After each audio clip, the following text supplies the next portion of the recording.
Rares sont les récits bibliques capables de susciter un malaise aussi profond que celui associé à Tamar, rapporté dans le livre de la Genèse, chapitre 38, au sein de la lignée de Juda, fils de Jacob. Bien que présent dans les textes sacrés depuis des milliers d'années, cet épisode demeure largement absent des tribunes religieuses, des enseignements collectifs et des discours publics. L'action se déroule en Canaan, il y a environ 3800 ans, à une époque où les règles tribales façonnaient entièrement le destin des femmes. Tamar fut donnée en union à Er, premier-né de Juda. Les Écritures précisent qu'Er se rendit odieux aux yeux de l'Éternel, ce qui entraîna sa disparition prématurée. Selon la loi du Lévira, Onan, le second fils, devait assurer une descendance aux frères disparus. Il refusa d'assumer cette responsabilité et subit à son tour le jugement divin. Il restait alors Shéla, le plus jeune. Juda promit de l'unir à Tamar lorsqu'il atteindrait l'âge requis, engagement qui ne se réalisa jamais. Ainsi, elle demeura veuve, sans enfant, privée de toute sécurité sociale, reléguée à l'oubli. La décision masculine scella son avenir, jusqu'au moment où elle choisit de ne plus se taire. Face à cette injustice, Tamar adopta une initiative radicale. Sous un déguisement, elle s'installa au bord de la route que Juda devait emprunter. Cette rencontre aboutit à une grossesse inattendue. Accusée de conduite immorale, elle produisit des preuves impossibles à contester. Le sceau, le cordon et le bâton appartenant à Juda lui-même. Confronté à la vérité, il reconnut « Elle est plus juste que moi » Genèse 38, 26. De cet événement naquirent Perez et Zéra. Perez devint l'ancêtre du roi David, puis de Jésus-Christ, comme l'indique Matthieu 1, 3. Ce qui semblait scandaleux se transforma en instrument du dessein divin. Tamar n'apparaît pas comme une figure de honte, mais comme l'expression d'un courage face à l'oppression. Son parcours démontre que l'Éternel n'ignore pas les voix réduites au silence. Il intervient par des voies inattendues, utilisant ceux que la société marginalise pour accomplir des promesses durables. Souvent écartée des récits les plus commentés, cette femme n'occupe pourtant aucune place secondaire dans l'histoire sacrée. Son action modifia des lignées, préserva des alliances et mit en lumière les failles humaines. Tamar ne fut pas une anomalie du récit, mais un élément déterminant du projet de rédemption. Son nom porte une image forte, le palmier, arbre qui reste droit malgré les tempêtes violentes et trouve l'eau là où tout semble desséché.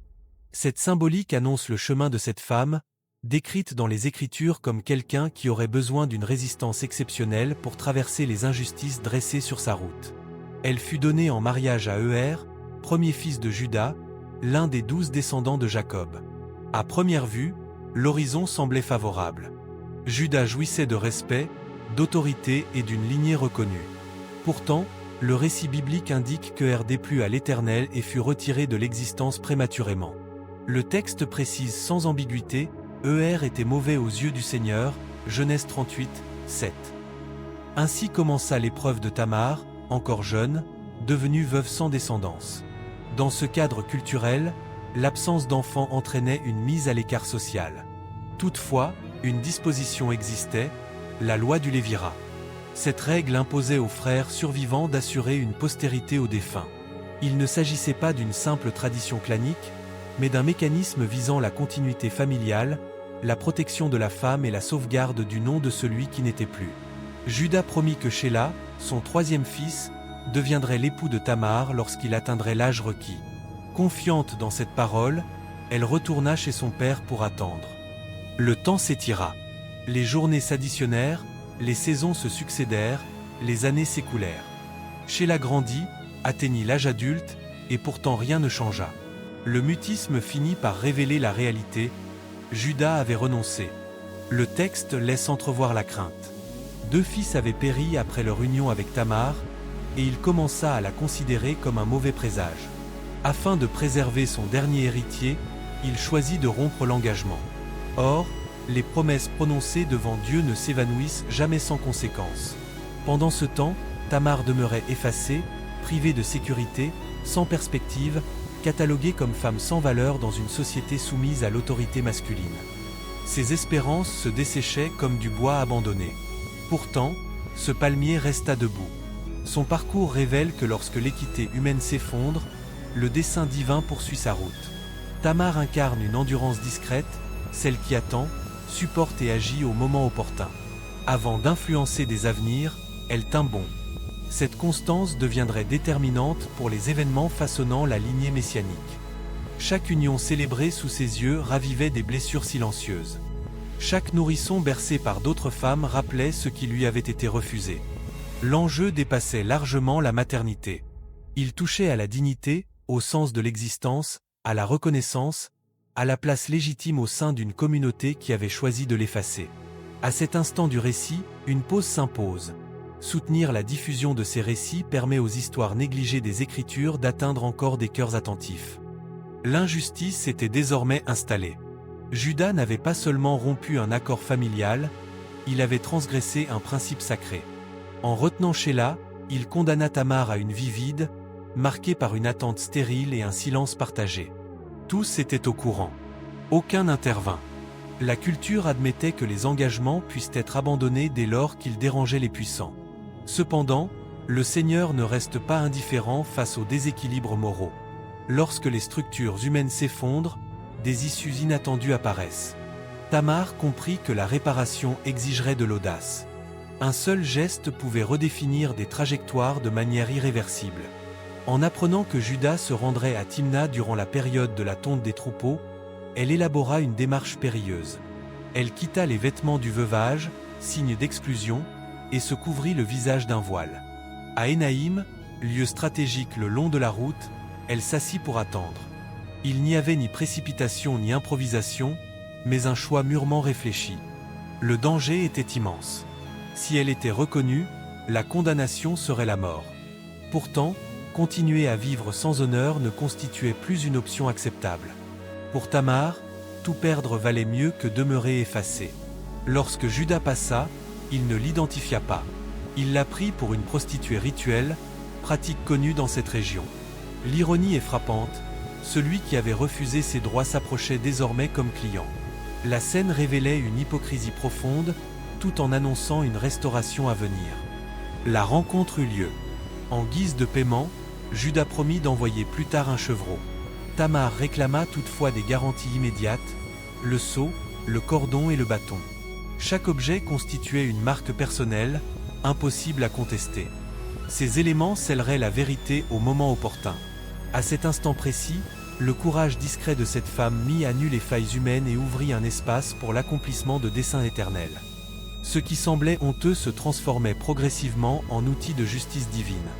3 mois passèrent avant que des rumeurs parviennent à Juda. La nouvelle se propagea rapidement. Tamar serait enceinte et aurait agi comme prostituée. La réaction fut brutale et immédiate, révélant une hypocrisie extrême. Sans enquête ni écoute, il ordonna qu'on la fasse sortir et qu'elle soit brûlée. Genèse 38, 24. L'homme qui avait échoué comme protecteur endossait désormais le rôle de juge, prêt à éliminer celle qu'il avait lui-même délaissée. Au moment décisif, alors que Tamar était conduite vers l'exécution publique, survint le retournement le plus saisissant du récit. Elle envoya un message accompagné de 3 objets indiscutables, le sceau, le cordon et le bâton. Les mots étaient brefs, mais dévastateurs.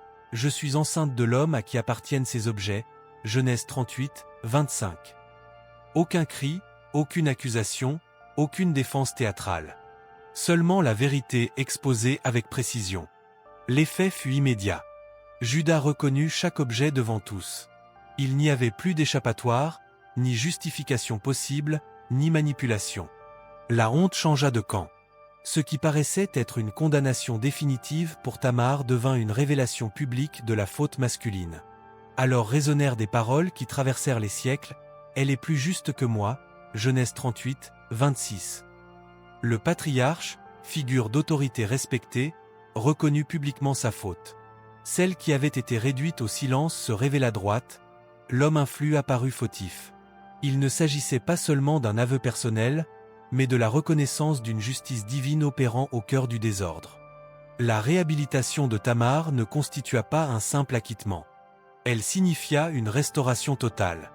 Son geste ne provenait ni de rancœur ni de revanche, mais du désir de voir s'accomplir une promesse négligée. Ce que beaucoup considéraient comme une honte, Dieu le transforma en moyen de droiture. Par la suite, Tamar mit au monde Pérez et Zéra. Ces noms ne représentent pas uniquement un succès individuel. Pérez devint l'ancêtre du roi David, puis de Jésus, comme l'indique Matthieu 1h3. Une lignée messianique presque brisée fut préservée grâce à la détermination d'une femme rejetée.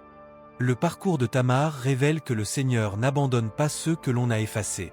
Lorsque les structures humaines s'écroulent, lorsque les engagements sont trahis et que l'injustice semble triompher, Dieu demeure à l'œuvre. Son histoire démontre que le courage, uni à la vérité, peut manifester la justice divine dans les contextes les plus inattendus. Sans le mesurer pleinement, la décision de Tamar protégea bien plus que des droits personnels.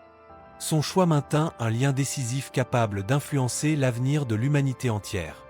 Cette réalité éclaire la raison pour laquelle elle figure parmi les femmes oubliées des Écritures. Son récit apparaît rarement dans les enseignements publics, car il remet en cause des conceptions rassurantes sur la morale, l'équité et la manière dont le Seigneur agit dans l'histoire. Tamar ne correspond à aucun modèle simple. Elle n'apparaît ni comme souveraine calculatrice à l'image d'Esther, ni comme voix prophétique telle Déborah, ni comme matriarche honorée à l'exemple de Sarah. Sa force se manifeste dans un espace plus complexe. Elle incarne celle qui refusa d'accepter une sentence injuste, même lorsque cela exigeait de franchir les limites imposées par la société. Son audace dépassa toute attente. Ses moyens provoquèrent l'incompréhension, mais sa motivation demeurait accordée à la justice divine. Tamar saisit une vérité que beaucoup de dirigeants négligent. Lorsque les structures échouent, l'inaction devient elle aussi une faute. Les récits marginalisés dévoilent des réalités profondes, car ils révèlent un Dieu qui agit au-delà des cadres idéalisés. Ce témoignage enseigne que le Créateur n'œuvre pas uniquement à travers ce qui paraît juste aux yeux humains. Il agit par l'intermédiaire de personnes réelles, marquées par des tensions concrètes, confrontées à des oppressions bien réelles. Être effacé par la société ne signifie pas être ignoré par le Très-Haut. Le rejet collectif ne détermine pas la valeur devant le ciel. Bien souvent, ceux que l'on juge dérangeants deviennent précisément les instruments choisis pour accomplir des desseins éternels. Voici alors la révélation la plus saisissante. Cette femme presque conduite à la mort, accusée de prostitution, réduite au silence durant des générations de prédication, devint un maillon direct de la lignée messianique. Tamar est liée pour toujours à Jésus-Christ. Son fils Pérez apparaît comme ancêtre direct, ainsi que le rapporte Matthieu 1h3, où il est écrit que Juda engendra Pérez et Zéra de Tamar. Ce qui semblait être l'épisode le plus controversé des Écritures se transforma en élément central du dessein le plus vaste jamais révélé. Celle qui risquait le déshonneur fut élevée à une dignité éternelle. Dieu ne dissimula pas son passé, n'effaça pas les contextes difficiles et n'adoucit pas son parcours. Il l'intégra volontairement dans l'histoire de la rédemption. Cette réalité dévoile le caractère divin. Le Seigneur n'exige pas des parcours irréprochables. Il convertit le scandale en gloire, l'échec en finalité, le rejet en héritage. Tamar démontre qu'aucune existence n'a besoin d'être parfaite pour être restaurée. Aucune situation n'est trop complexe pour être transformée par le Seigneur. Ce que les êtres humains méprisent, le Créateur peut choisir afin d'accomplir des desseins saints. Le chemin de Tamar porte des enseignements profonds qui conservent toute leur pertinence aujourd'hui. La première leçon est évidente. L'injustice ne doit jamais être acceptée avec résignation. Il existe des moments où se taire revient à approuver l'erreur. Tamar montre que confronter ce qui est faux demande du courage, même lorsque le danger est réel. La bravoure ne signifie pas l'absence de crainte, mais la décision d'agir avec droiture malgré elle.